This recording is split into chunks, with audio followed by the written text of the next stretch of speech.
পাল্লার দুইটা পাল্লা দেখি। পাল্লা কয়টা? দুইটা। পাল্লা কয়টা? দুইটা। এক পাল্লার ভিতরে দেখি গোপনে আমেরিকা, আর এক পাল্লায় দেখি গোপনে ভারত।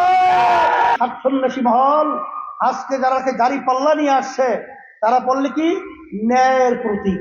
যখন দেশ অভ্যুত্থান হলো, ইসলামের পক্ষে সুন্দর পরিবেশ তৈরি হলো, আমি আল্লাহর খাস মেহরবানি আপনাদের দোয়ায় আমরা চেয়েছিলাম এই দেশটাকে একটা স্বর্ণের দেশ তৈরি করব, ইসলামের পক্ষের অবস্থানকে মজবুত করব।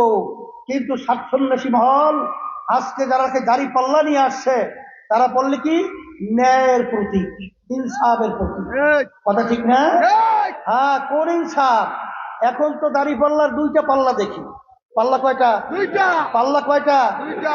এক পাল্লার ভিতরে দেখি গোপনে আমেরিকা, আর এক পাল্লায় দেখি গোপনে ভারত।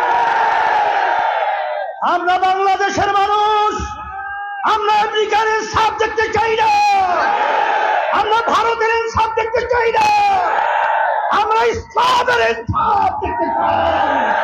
বাউফলে বিভিন্ন রন্ধে রন্ধে ঘুরেছি, এই বাউফলের মাটি ইসলামের পক্ষের ঘাঁটি।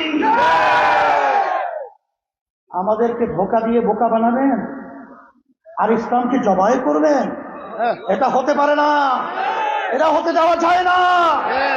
এই জন্য আজকে আমি এখানে আসার পরে আপনাদের স্বতঃস্ফূর্ত এই রৌদ্রের ভিতরে আপনার উপস্থিতির মাধ্যমে আমার মন খুশিতে ভরে গেছে।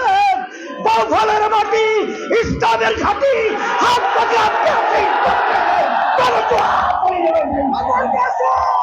কথা বেশি লম্বা না করে